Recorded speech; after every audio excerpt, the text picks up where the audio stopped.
Halo semuanya, perkenalkan nama saya Cindi Junia Fatikasari dengan NPM C1C024018.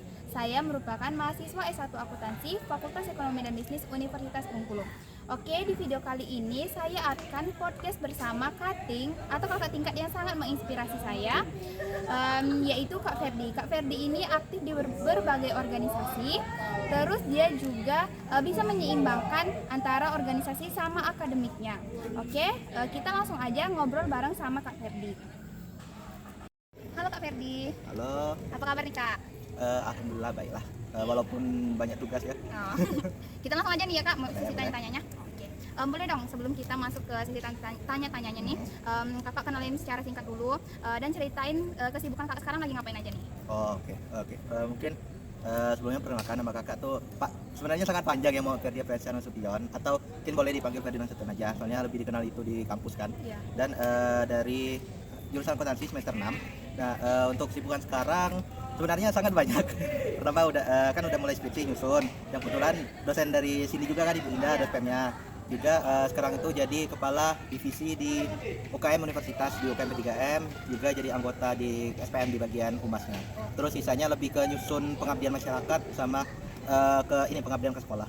Oke, banyak banget ya kesibukan Kakak berarti ya sekarang. Nah, Lumayan. berarti kan Kakak nih aktif nih di beberapa Ya. organisasi ya Kak. Ya. Bisa Kakak jelasin nggak organisasi apa aja tadi? Terus peran Kakak di sana tadi apa aja secara? Tadi kan udah disebutin Ya. dikit-dikitnya. Boleh Ya. jelasin lagi nggak?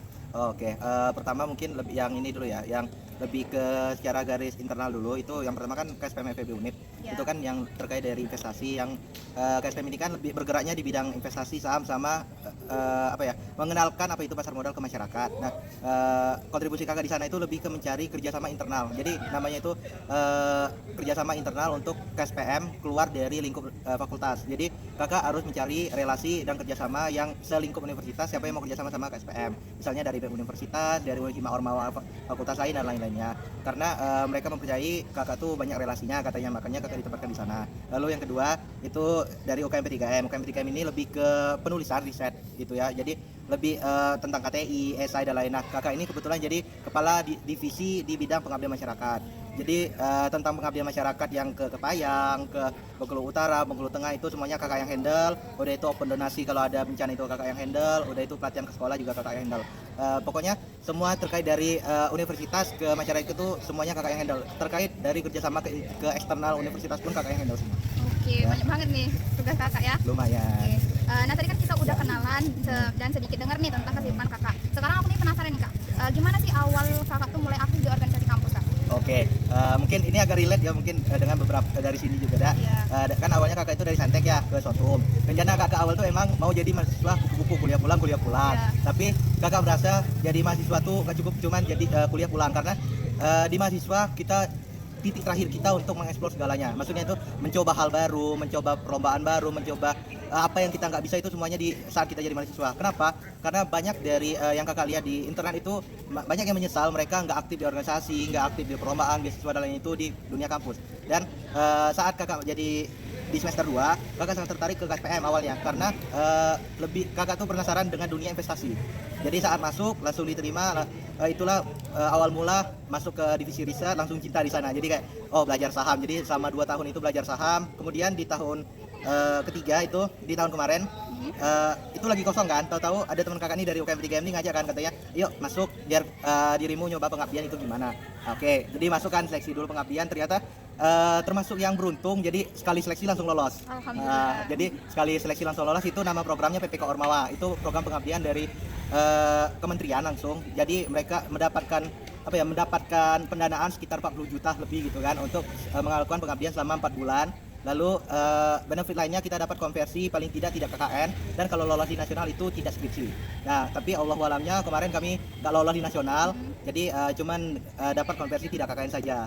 Nah, makanya tahun ini lumayan kosong karena mungkin nggak KKN kan, walaupun masih diperjuangkan. Oke. Nah, Gitu ya Kak, Ya. awal mula Kakak aktif di organisasi kampus. Ya. Nah sekarang nih gimana sih proses Kakak tuh dari awal sampai awalnya sampai akhir ini tuh bisa dipercaya? Tadi kan jadi ketua divisi nih Kak di Ya. organisasi yang Kakak jalanin sekarang. Oke. Sebelumnya kan kakak di UKM 3M berarti ya, di Iya. kepala divisi. Nah, sebelumnya mungkin ini sedikit cerita di belakang. Itu kakak tahun lalu lumayan aktif di UKM 3M karena kakak tuh prinsip kakak satu. Saat masuk ke satu organisasi, janganlah jadi anggota yang pasif. Jadi anggota yang aktif agar benefit yang kita mau untuk diri kita dari organisasi itu dapat. Soalnya kalau kita jadi pasif ya percuma kayak gitu. Nah, dari kita cuman menjadi babu, sedangkan organisasi itu tuh banyak value-nya. Jadi kalau kakak jadi mahasiswa yang aktif. Lalu dengan apa ya? Dengan tidak ketahuannya tahu-tahu tahun lalu lolos dicalonkan menjadi calon ketua umum UKM 3M dan masuk ke masuk ke 2 calon terkuat kemarin. Kenapa kakak tidak lanjut ke ketua umum? Karena kakak pertama belum genap 1 tahun di kepengurusan dan ketua umum lawan kakak ini dia udah tahun ketiga dia di UKM 3M, jadi lebih tahu seluk beluk P3M dan lainnya. Makanya dibilang awalnya mau dibuatkan kakak jadi wakil ketua, tapi kakak tidak menyanggupi karena wakil ketua itu sama aja kayak ketua umum kan. Mending kakak bilang sudahlah, mending aku jadi kepala divisi, aku memperbaiki divisi yang memang awalnya kan divisi kakak itu pengabdian masyarakat atau Komdev. Jadi mending kakak perbaiki Komdev itu biar lebih luas lagi jangkauannya dan lebih banyak relasinya. Apalagi kalau UKM universitas ini kan terkendala dari dana. Jadi karena kakak ini dari ekonomi, jadi kakak tahu seluk-beluk mencari sponsorship dan lainnya. Jadi makanya yaudah silakan ya dilanjuti jadi kepala divisi. Makanya sekarang jadi kepala divisi di Komdev atau UKM 3-nya. Oke, gitu ya Kak, berarti kakak jadi bisa jadi kadif tadi. Oke. Keren banget sih perjuangan kakak tadi di organisasi, tapi kan di sisi lain kakak ini harus juga fokus di akademik kan Kak. Nah, sekarang aku nih mau bahas soal nih Kak, gimana kakak tuh bisa ngatur organisasi sama akademik kakak. Jadi gimana cara kakak tuh bisa ngatur waktu biar tetap bisa perform di akademik juga? Oke. Pertama pastikan perkuliahan itu nomor 1 ya. Perkuliahan nomor 1 dan organisasi itu nomor 2. Di kakak pun begitu. Tapi kita lihat realitanya, walaupun kita full ke kuliahan, pasti dosen pun banyak gak masuk, ya kan? Betul. Jadi walaupun nantinya saat kakak sibuk, pasti yang kakak duluankan kuliah. Kecuali dosennya nggak masuk, oh yaudah bisa langsung ke organisasi. Jadi sebenarnya kakak tuh sering banget sering nggak masuk, jadi bisa ke organisasi terus menerus. Dan walaupun lagi nggak kuliah, kakak tetap ke kampus. Karena prinsip kakak, mendinglah kakak sibuk sekarang daripada nanti sibuk mencari kerja dulu. Karena mendinglah kita nyari relasinya sekarang daripada kita sibuk nyari relasi di luar. Soalnya kan di kampus itu lebih dapatlah pilih karena sesama mahasiswa kan. Beda kalau di luar tuh ada yang lebih tua dari kita, ada yang lebih bawah dari kita, jadi bingung kan mau gimana kan. Kayak segan gitu. Jadi makanya udah mending di kampus, dan lingkungan di ekonomi pun mendukung, mending aktif ke organisasi gitu. Makanya sampai sekarang alhamdulillah terkontrol sih dari kuliahnya. Oke nih Kak. Sekarang kakak tuh pernah nggak ada momen dimana bentrok antara tugas kuliah sama tanggung jawab kakak di organisasi? Nah, gimana cara kakak tuh bisa mengatasinya?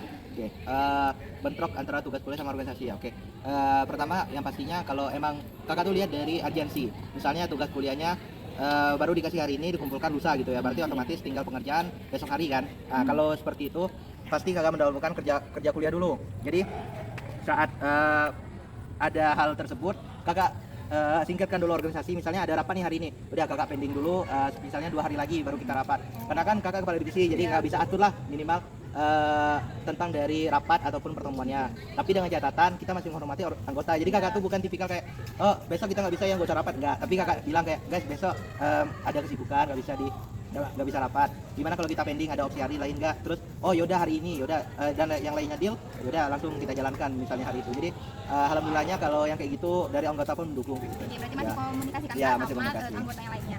Oke.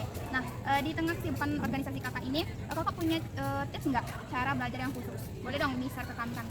Kalau tips tuh enggak ya, mungkin karena satu, kakak tuh tipikalnya orang cepat belajar. Kalau orang pasti kalau mutar video tuh ini kan pasti mutar 2 kali dulu baru paham kan, tapi kakak enggak, sekali putar itu langsung paham. Jadi kakak tipikalnya cepat belajar, terus cepat ngajarin juga. Dan kakak tuh biar kenapa ya sering ingat karena ngajarin orang.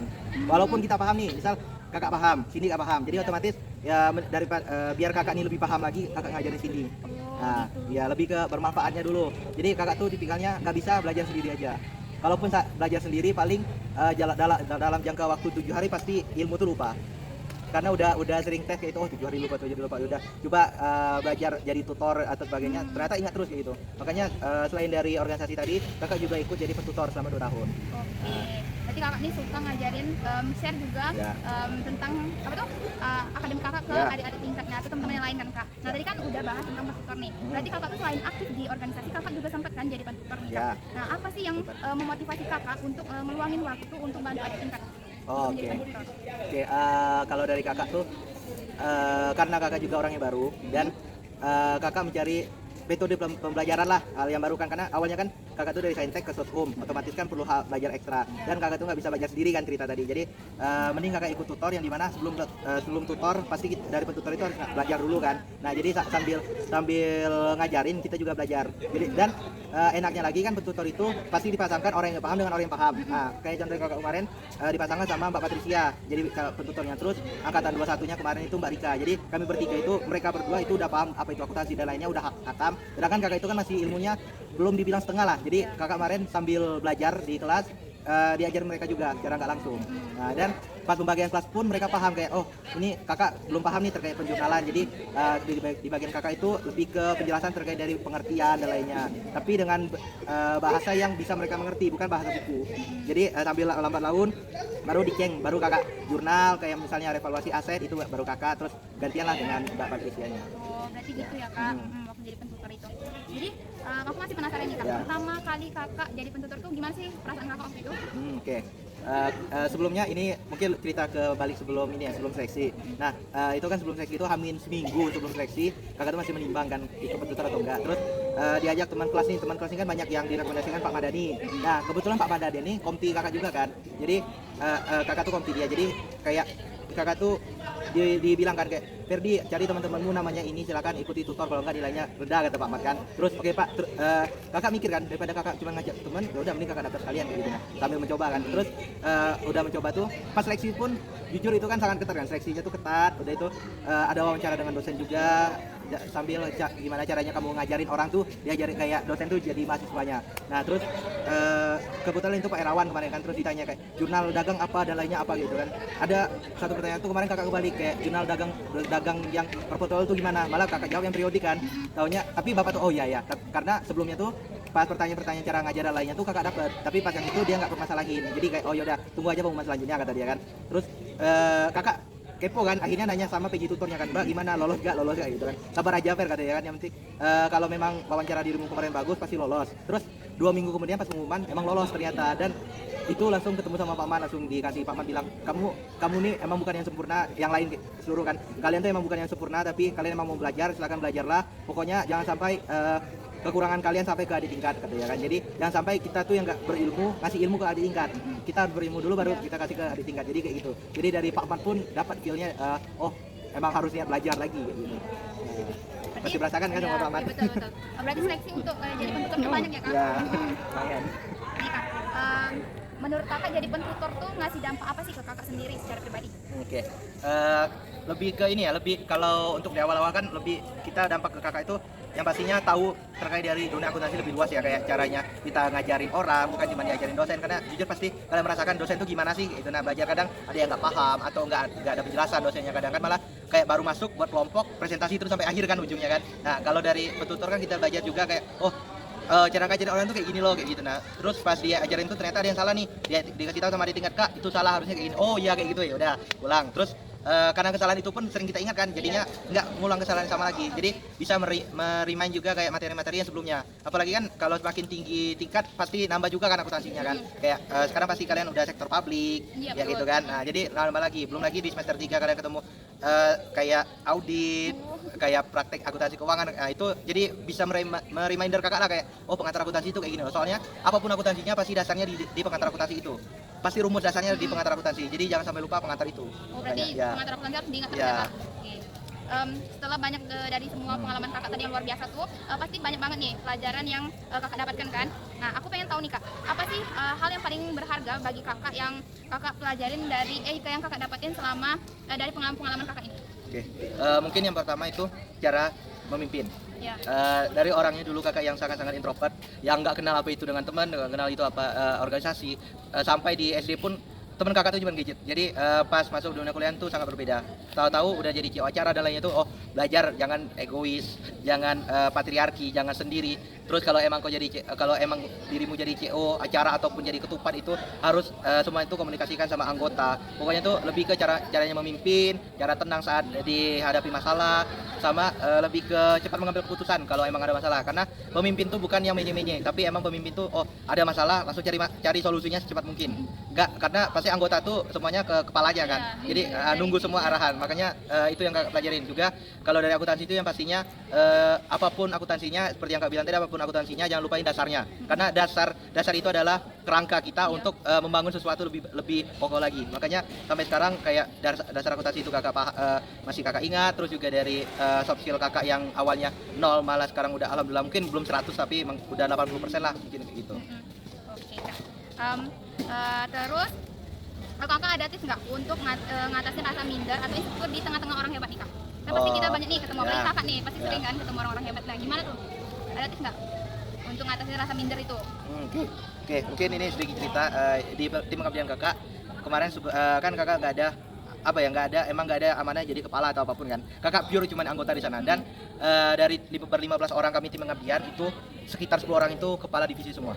Jadi pasti kita merasa minder kan, apalagi kita cuma anggota yang di bawah mereka gitu kan. Tapi Kakak Kakak buang pikiran itu kayak pokoknya itu baru dua hari lah kayak ini minder tapi selama 2 hari itu Kakak mikir ngapain kita minder gitu. Nah kalau kita udah masuk ke kelompok mereka, daripada kita minder mending kita jadi bagian dari mereka. Maksudnya tuh kita ambil apa aja cara berpikir mereka, cara bicara mereka, cara mereka memimpin, keputusan mereka tuh semua kita ambil. Makanya Kakak walaupun minder kayak apa ya nggak lama lah, kayak beberapa hari kemudian ya kita ambil lagi apa yang mereka yang unggulkan kita bisa dapatkan kayak gitu. Apalagi kan tipikal Kakak kan cepat belajar kan. Jadi apapun ilmunya pasti Kakak cepat ajarin gitu. Makanya lebih ke percaya diri aja, kita tuh ada value walaupun belum saat ini, pasti di masa depan tuh pasti ada masanya. Kayak Kakak aja sekarang nggak nyangka, tahu-tahu oh udah 2 ormawa udah mempercayai Kakak gitu kan. Belum lagi kayak ini aja Kakak dulu di UKM 3M tuh nggak tahu apa-apa, tahu-tahu sekarang seluruh PKM tuh kayaknya nggak ada yang nggak kenal Kakak gitu Pak. Padahal nggak tahu nih dari siapa infonya kan,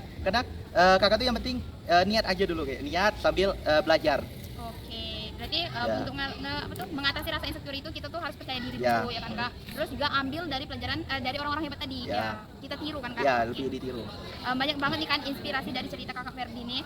Tapi sebelum ke penutup nih aku mau tanya satu hal lagi nih Kak. Terakhir ini ya Kak. Apa sih harapan Kakak ke depannya nanti untuk Kakak sendiri dan untuk teman-teman mahasiswa FEB di fakultas kita nih Kak? Mungkin berarti harapannya lebih ke tujuan ya. Oke, kalau dari Kakak pribadi kan sekarang udah masuk ke skripsi kan. Nah, Kakak itu sangat berkomitmen, Kakak ingin masuk paling tidak nama Kakak tuh di seminar internasional sebagai pemateri di seminar internasional kayak Bisemba atau paling enggak SNA lah gitu kan. Karena tujuan Kakak dari awal kuliah adalah dapat beasiswa S2 ke luar negeri, paling tidak ke Jepang, Swiss gitu kan. Karena dari mind map Kakak dulunya itu tuh Kakak tuh harapannya bisa kuliah sampai profesor S4. Walaupun beda jurusan paling tidak udah sampai S4 gitu, sampai profesor. Makanya tujuan Kakak yang sekarang udah pastinya harapannya lolos ke S2 ke luar negeri dimanapun itu. Makanya sekarang Kakak mendalami P3M itu lebih ke SI, KTI, karena kan LPDP pasti mendahulukan SI dan KTI. Nah mungkin harapannya juga ke FEB itu sekarang tuh anak FEB walaupun banyak yang udah masuk organisasi, tapi kebanyakan anak FEB itu udah jenuh sama lingkungannya, udah terlalu nyaman sama lingkungannya, kayak udah nggak berani keluar zona nyaman lah. Karena Kakak lihat mereka tuh kayak oh yaudah kuliah pulang nongkrong gitu kan. Malah padahal coba kalau tahu-tahu pas lihat ada orang hebat, dia orang hebat kayak oh aku mau lah jadi mereka, tapi padahal orang hebat itu pun sibuk gitu, sibuk organisasi, sibuk lainnya. Contoh mungkin ada yang kenal Kak Dery Cepiansyah. Nah itu Kak Dery itu sekarang ketua umum P3M. Nah sebelumnya dia tuh ormawa dia itu ada 4. Ormawa dia awalnya ada 4, terus dia sekarang beasiswa kalau nggak salah Kakak dia ada 7 beasiswa. Salah satunya paling besar itu Bright Scholarship, terus rumah kepemimpinan. Nah, dia itu jatuh bangunnya banyak. Dia mungkin orang lihat kan oh dia mahasiswa prestasi 1 FEB. Enggak, tapi kalau kita dalamin kan Kakak kenal dia udah 2 tahun tuh kayak oh dia tuh banyak loh kayak jatuh terjangnya, terus dia banyak cerita, banyak nangisnya tuh, semua itu Kakak udah tahu semua. Jadi walaupun dilihat hebat tapi sebenarnya jatuh bangunnya tuh banyak. Dan dia tuh nggak mau stuck di zona nyaman. Kayak tahu-tahu dia awalnya di ini kan kita lihat ya oh dia ini nyantai-nian. Tahu-tahu kayak sebulan kemudian pasti pas pengumuman prestasinya dia tuh minimal tuh 5, pasti ada 5 muncul di internet. Makanya Kakak belajar janganlah dalam zona nyaman. beranilah keluar karena waktu kalian tuh di kampus itu tuh walaupun 4 tahun itu tuh singkat. Apalagi belum lagi nambah tugas tuh pasti nggak terasa bulan-bulan tuh. Makanya cobalah belajar keluar dari zona nyaman dan cicilah paling nggak satu organisasi kalian pegang dan brandingkan diri kalian di satu organisasi tersebut. Atau kalau memang kalian bidangnya di perlombaan, ikutilah perlombaan itu. Misalnya ada perlombaan dari UKM apa atau dari universitas luar apa, itu ikuti. Karena saat kalian jadi mahasiswa, privilege kalian lebih banyak daripada saat kalian menjadi orang dewasa nanti. Daripada menyesal di hari nanti, mending menyesal sekarang karena capek. Iya betul. Berarti kita tuh harus berani untuk memulai duluan ya kak. Oke. Wah, makasih banget nih ya kak Ferdi yang udah mau sharing pengalaman hari ini. Semoga obrolan kita ini bisa menjadi inspirasi buat teman-teman semua dan termasuk buat saya sendiri. Oke, sampai jumpa lagi. Terima kasih. Dadah. Audio Jungle.